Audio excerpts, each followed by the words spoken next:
जय श्री राम दोस्तों। अवधपुरी में रघुकुल शिरोमणि दशरथ नाम के राजा हुए थे, जिनका नाम वेदों में विख्यात है। वे धुरंधर गुणों के भंडार और ज्ञानी थे।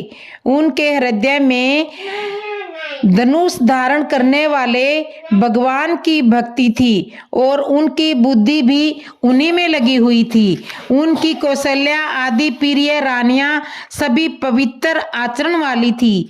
वे बड़ी विनीत और पति के अनुकूल चलने वाली थी और श्री हरि के चरण कमलों में उनका दृढ़ प्रेम था। एक बार राजा के मन में बड़ी गलियानी हुई कि मेरे पुत्र नहीं है।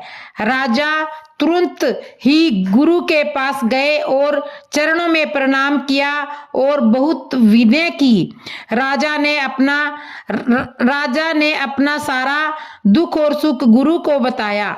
गुरु वशिष्ठ जी उन्हें बहुत प्रकार से समझाया और कहा, धीरज धरो, तुम्हारे 4 पुत्र होंगे जो तीनों लोकों में प्रसिद्ध और भक्तों के भय को हरने वाले होंगे। वशिष्ठ जी ने ऋषि को बुलाया, श्रृंग ऋषि को बुलाया और उनसे शुभ पुत्र कामेष्टि पुत्र यज्ञ करवाया। मुनि के भक्ति सहित आहुतियां देने पर अग्निदेव हाथ में खीर का कटोरा लेकर के प्रकट हो गए और दशरथ जी से बोले, वशिष्ठ ने हृदय में जो कुछ विचारा था, तुम्हारा वह सब काम सिद्ध हो गया है। हे राजन, अब तुम जाकर इस खीर को जिनको जैसा उचित समझो वैसा भाग अपनी रानियों में बांट दो। उसके बाद अग्निदेव सारी सभा को समझाकर अंतर्ध्यान हो गए। राजा परमानंद में मगन हो गए। उनके हृदय में हर्ष समाता नहीं था, इतने आनंदित हो गए थे। उसी समय राजा ने अपनी प्यारी पत्नियों को बुलाया। कौशल्या आदि सब रानियां वहां पर चली आई। राजा ने आधा भाग कौशल्या को दिया और शेष आधे के 2 भाग किए और वह उनमें से 1 भाग राजा ने कैकेयी को दिया और शेष जो बचा रहा था उसका फिर 2 भाग हुए और राजा ने उनको कौशल्या और कैकेयी के हाथ में रखकर अर्थात उनकी अनुमति लेकर और इस प्रकार उनका मन प्रसन्न करे सुमित्रा को दे दिया। इस प्रकार सब रानियां गर्भवती हुई। वे हृदय में बहुत हर्षित हुई, उन्हें बड़ा सुख मिला। जिस दिन से श्री हरि लीला से ही गर्भ में आए, सब लोकों में सुख और संपत्ति छा गई। शोभा, शील और तेज की खान बनी हुई सब रानियां महल में सुशोभित हुई। इस प्रकार कुछ समय सुखपूर्वक बीता और वह अवसर आ गया जिसमें प्रभु को प्रकट होना था। योग, लगन, ग्रह, वार और तिथि सभी अनुकूल हो गए। जड़ और चेतन सब हर्ष से भर गए, क्योंकि श्री राम जी का जन्म सुख का मूल है। पवित्र चैत का महीना था। 9वीं तिथि थी, शुक्ल पक्ष और भगवान प्रिय अभिजीत मुहूर्त था। दोपहर का समय था। न बहुत सर्दी थी, न धूप थी, न गर्मी थी। यह पवित्र समय सब लोगों को शांति देने वाला था। शीतल, मंद और सुगंधित पवन बह रहा था। देवता हर्षित थे। संतों के मन में बड़ा चाव था। वन फूले हुए थे। पर्वतों के समूह मणियों से जगमगा रहे थे और सारी नदियां अमृत की धारा बहा रही थी। जब ब्रह्मा जी वह भगवान के प्रकट होने का अवसर जाना, तब उनके समेत सारे देवता विमान सजा करके चले। निर्मल आकाश देवताओं के समूह से भर गया।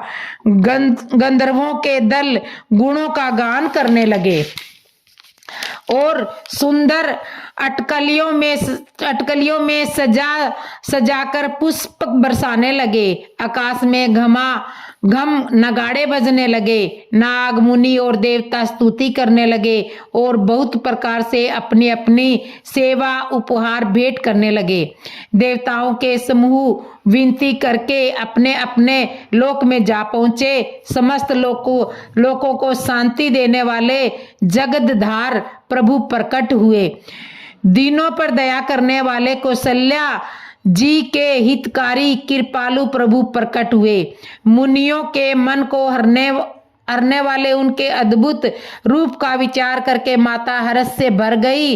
नेत्रों से आनंद देने वाला, मेघ के समान श्याम शरीर वाला, चारों भुजाओं में अपने खास आयुष धारण किए हुए थे, दिव्य आभूषण और वनमाला पहने थे, बड़े बड़े नेत्र थे। इस प्रकार शोभा के समुंदर तथा खैर राक्षस को मारने वाले भगवान प्रकट हुए। दोनों हाथ जोड़ करके माता कहने लगी, हे अनंत, मैं इस प्रकार किस प्रकार तुम्हारी स्तुति करूं। वेद और पुराण तुमको माया गुण और ज्ञान से परे और परिणाम रहित बतलाते हैं। श्रुतियां और संत जन दया और सुख का समुंदर, सब गुणों का धाम कह करके जिनका गुणगान करते हैं, वही भक्तों पर प्रेम करने वाले लक्ष्मीपति भगवान मेरे कल्याण के लिए प्रकट हुए हैं।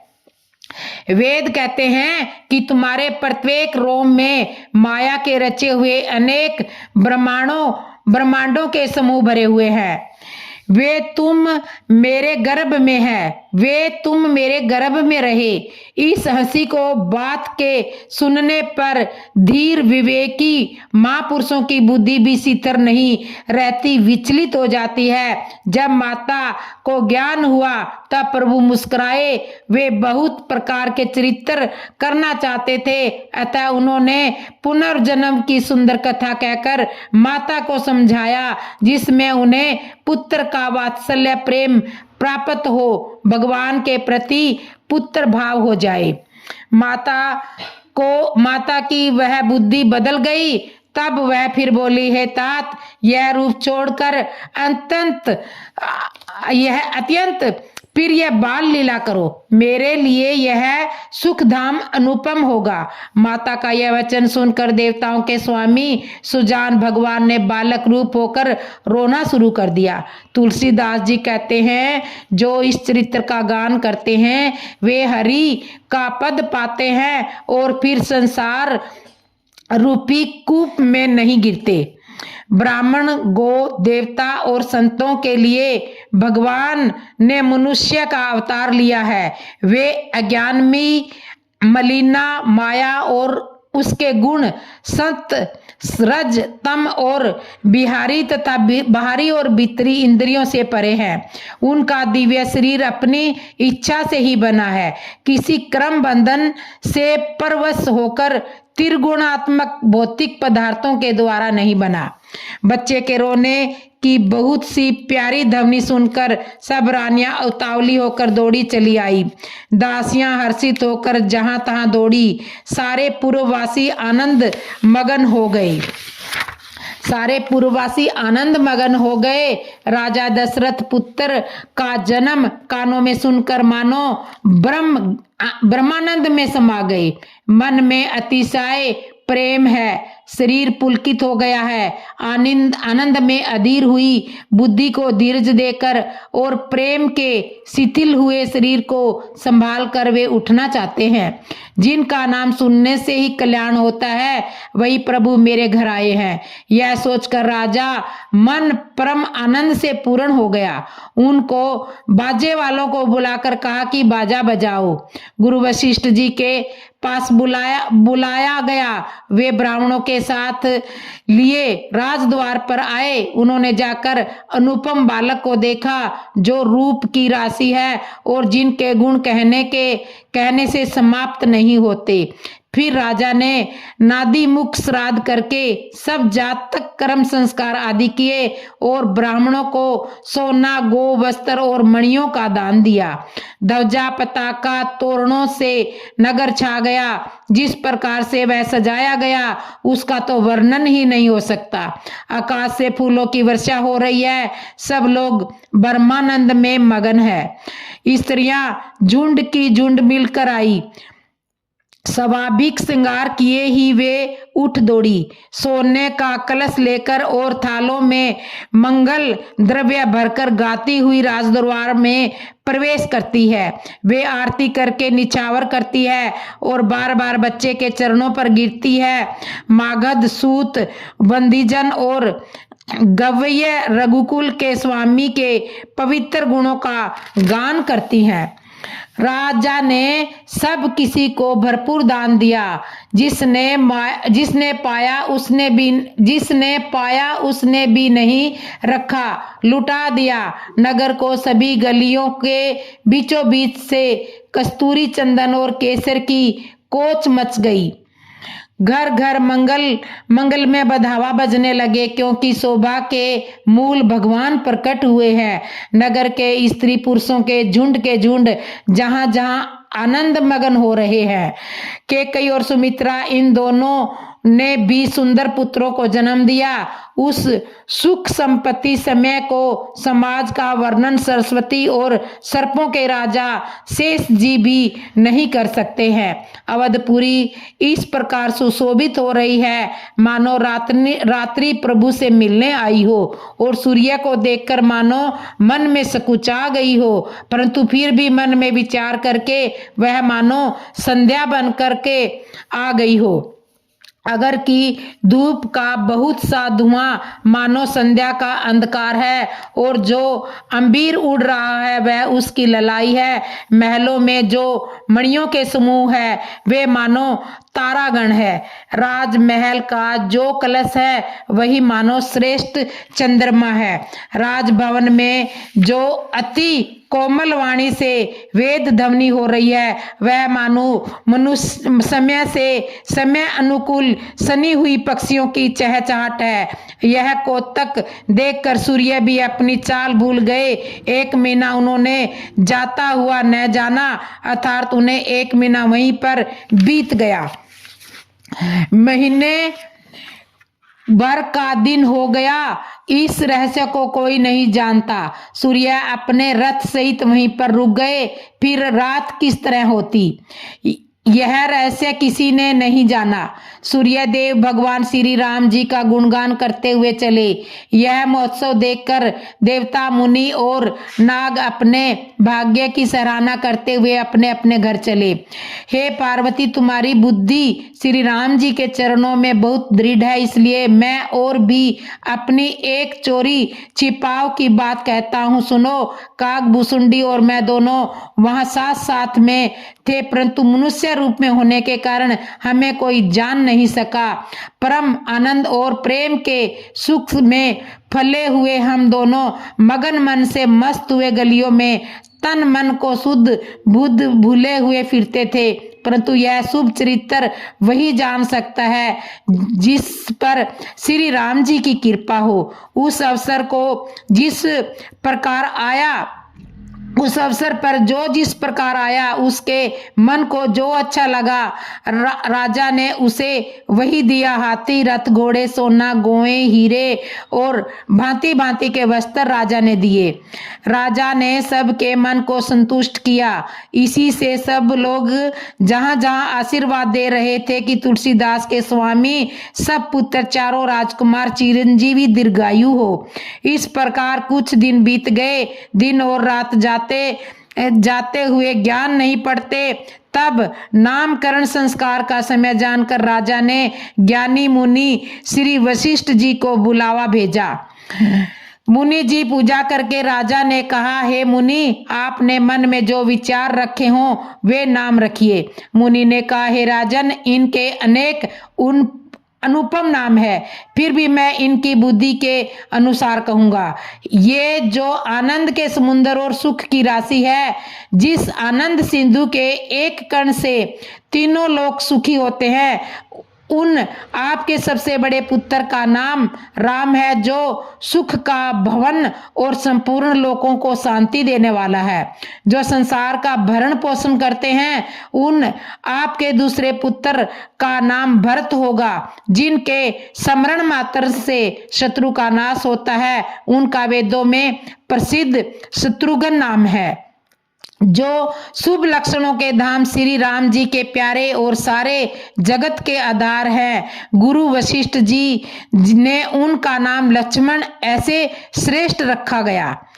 गुरु जी ने हृदय में विचार करके ये नाम रखे और कहा, हे राजन, तुम्हारे चारों पुत्र वेदों के तत्व साक्षात प्रातत्र भगवान है, जो मुनि के धन, भक्तों के सर्वस्व और शिव जी के प्राण है। उन्होंने इस समय तुम लोगों के प्रेम वश बाल लीला के रस में सुख माना है। बचपन से ही श्री राम जी को अपना परम हितैषी स्वामी जानकर लक्ष्मण जी ने उनके चरणों में प्रीति जोड़ ली। भरत और शत्रुघ्न दोनों भाइयों में स्वामी और सेवक की जिस प्रीति की प्रशंसा है, वैसी ही प्रीति हो गई।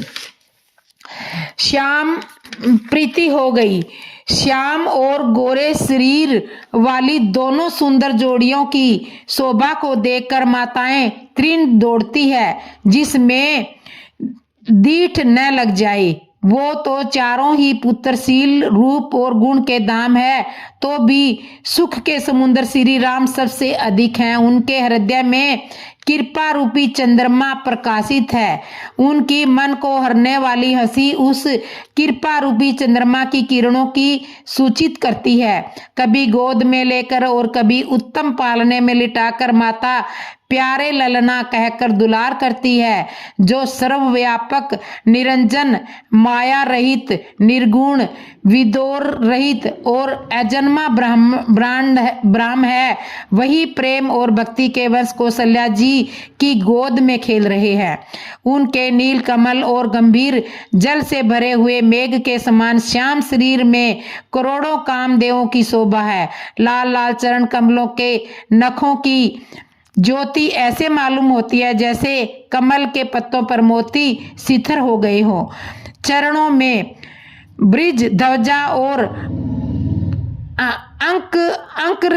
अंकस के चिन्ह शोभित है। नुपुर पैंजनी की ध्वनि सुनकर मुनियों का भी मन मोहित हो जाता है। कमर में कमर बंधनी और पेट पर 3 रेखाएं तिरविली है।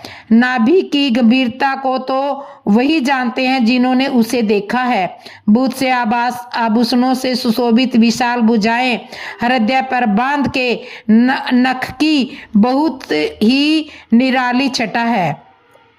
छाती पर रत्नों से युक्त मणियों के हार की शोभा और ब्राह्मण भृंगु के चरण चिन्ह को देखते ही मन लुभा जाता है।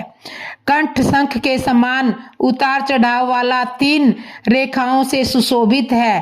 ठोड़ी बहुत ही सुंदर है। मुख पर असंख्य कामदेवों की छटा छा रही है।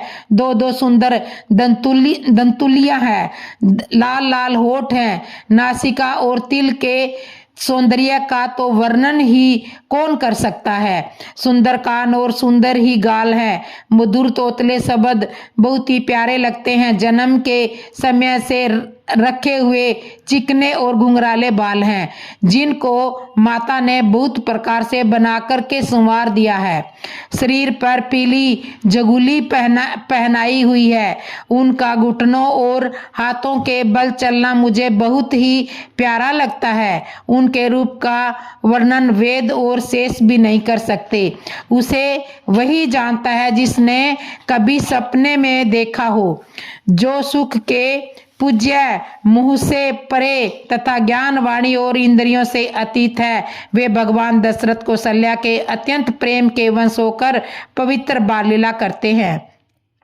इस प्रकार संपूर्ण जगत के माता पिता श्री राम जी अवध के निवासियों को सुख देते हैं। जिन्होंने श्री राम जी के चरणों में प्रीत जोड़ी है, वे भवानी उनकी यह प्रत्यक्ष गति है कि भगवान उनके प्रेम वंश बाल लीला करके उन्हें आनंद दे रहे हैं। श्री रघुनाथ जी से विमुख रहकर मनुष्य चाहे करोड़ों उपवास करे, परंतु उनका संसार बंधन और छुड़ा सकता है। जिसने सब चराचर जीवों को अपने वश में कर रखा है, वह माया भी प्रभु से भय खाती है।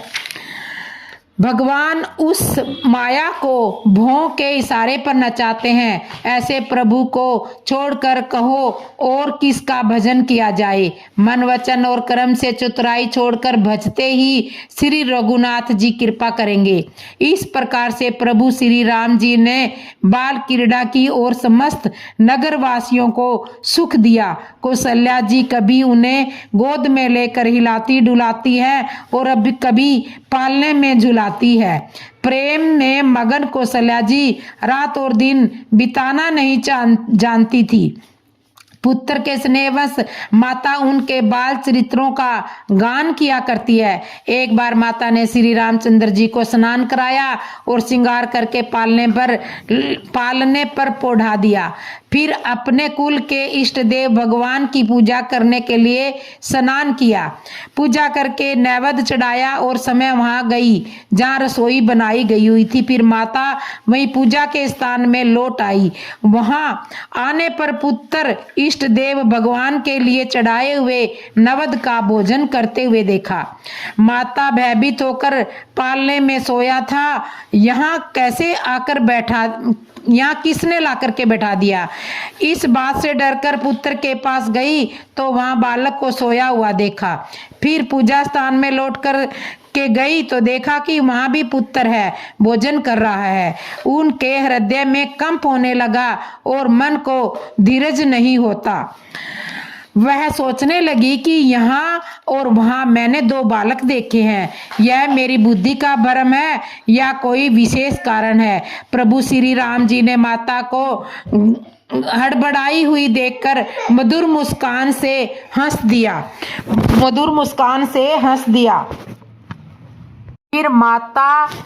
फिर उन्होंने माता को अपना अखंड रूप दिखलाया, जिनके एक एक रोम में करोड़ों ब्रह्मांड लगे हुए थे। अनगिनत सूर्य, चंद्रमा, शिव, ब्रह्मा, बहुत से पर्वत, नदियां, समुन्दर, पृथ्वी, वन, काल, क्रम, गुण, ज्ञान और स्वभाव देखे और वे पदार्थ भी देखे जो कभी सुने भी न थे। सब प्रकार से बलवती माया को देख करके कि वह भगवान के सामने अत्यंत भयभीत हाथ जोड़ करके खड़ी हो गई। जीव को देखा जिसे वह माया नचाती है और फिर भक्ति को देखा जो उस जीव को माया से छुड़वा देती है। माता का शरीर पुलकित हो गया, मुख से वचन नहीं निकला। तब आंखें मूंद कर उसने श्री रामचंद्र जी के चरणों में सिर नवाया। माता को आश्चर्यचकित देखकर खर के शत्रु श्री राम जी फिर बाल रूप हो गए।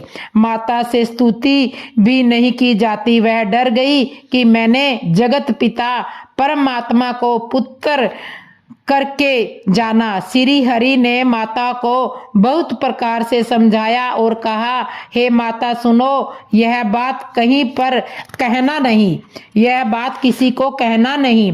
कौशल्या बार बार हाथ जोड़कर विनय करती है कि हे प्रभु, मुझे आपको माया अब कहीं न व्यापे, मुझे आपकी माया अब कभी न व्यापे। भगवान ने बहुत प्रकार से लीलाएं की और अपने सेवकों को अत्यंत आनंद दिया। कुछ समय बीतने पर चारों भाई बड़े होकर कुटुंबियों को सुख देने वाले हुए। तब गुरुजी ने जाकर चूड़ाक्रम संस्कार किया। ब्राह्मणों ने फिर बहुत सी दक्षिणा पाई। चारों सुंदर राजकुमार बड़े ही मनोहर अपार चरित्र करते फिरते हैं, जो मन वचन और कर्म से अगोचर हैं। वही प्रभु दशरथ के आंगन में विचर रहे हैं। भोजन करने के समय जब राजा बुलाते हैं तब वे अपने बाल सखाओं के समाज को छोड़कर नहीं आते। कौशल्या जब बुलाने जाती है तब प्रभु ठुमक ठुमक भाग चलते हैं। जिनका वेद नीति इतना ही नहीं कहकर निरूपण करते हैं और शिवजी ने जिनका अंत नहीं पाया, माता उन्हें हठ पूर्वक पकड़ने के लिए दौड़ती है। वे शरीर में धूल लपेटे हुए आए और राजा ने हंसकर उन्हें गोद में बैठा लिया। भोजन करते हैं पर चित्त चंचल है। अवसर पाकर मुंह में दही भात लपकाए किलकारी मारते हुए इधर उधर भाग चले। श्री राम जी की बहुत ही सरल भोली और सुंदर मन भावनी बाल लीलाओं का सरस्वती, शेष जी, शिव जी और वेदों ने गान किया है। जिनका मन इन लीलाओं में अनुरक्त नहीं हुआ, विधाता ने उन मनुष्यों को वंचित कर दिया, निदांत भाग्यहीन बनाया। ज्यों ही सब भाई राजकुमार अवस्था के हुए त्यों ही गुरु पिता और माता ने उनका यज्ञोपवीत संस्कार कर दिया। श्री रघुनाथ जी भाइयों सहित गुरु के घर में विद्या पढ़ने के लिए गए और थोड़े ही समय में सब विद्याएं पढ़कर आ गए। चारों वेद उनके स्वाभाविक श्वास है और वे भगवान पढ़े और बड़ा कौतुक अचरज है। चारों भाई विद्या, विनय, गुण और शील में बड़े निपुण हैं और सब राजाओं की लीलाओं के ही खेल खेलते हैं। हाथों में बाण और धनुष बहुत ही शोभा देते हैं। रूप देखते ही चराचर जड़ चेतन मोहित हो जाते हैं और वे सब भाई जिन गलियों में खेलते हुए निकलते हैं उन गलियों में सभी स्त्री पुरुष उनके देखकर स्नेह से शिथिल हो जाते हैं अथवा ठिठक कर रह जाते हैं। कौशलपुर के रहने वाले स्त्री पुरुष बुढ़े और बालक सभी को कृपालु श्री राम जी प्राणों से भी बढ़कर प्रिय लगते हैं। श्री राम जी भाइयों और इष्ट मित्रों को बुलाकर साथ ले लेते हैं और नित्य वन में जाकर के शिकार खेलते हैं। मन में पवित्र समझकर मृगों को मारते हैं और प्रतिदिन लाकर राजा दशरथ जी को दिखलाते हैं। जो मृग श्री राम जी बाण से मारे जाते थे वो शरीर छोड़कर देवलोक को चले जाते थे। श्री रामचंद्र जी अपने छोटे भाइयों और सखाओं के साथ भोजन करते हैं और माता पिता की आज्ञा का पालन करते हैं। जिस प्रकार नगर के लोग सुखी हो कृपा निधान श्री रामचंद्र जी वही सहयोग लीला करते हैं। वे मन लगाकर वेद पुराण सुनते हैं और फिर समय छोटे भाइयों को समझाकर कहते हैं। श्री रघुनाथ जी प्रातः काल उठकर माता पिता और गुरु को मस्तक नवाते हैं और आज्ञा लेकर नगर का काम करते हैं। उनके चरित्र देखकर राजा मन में बड़े हर्षित होते हैं। जो व्यापक अकल निरतत्व इच्छा रहित अजन्मा और निर्गुण है तथा जिसका न नाम न रूप वही भगवान भक्तों के लिए नाना प्रकार के अनुपम अलौकिक चरित्र करते हैं। यह सब चरित्र मैंने गाकर बखान कर कहा है। अब आगे की कथा मन लगा करके सुनो। ज्ञानी मुनि विश्वामित्र वन में शुभ अवसर पवित्र स्थान जानकर बसते थे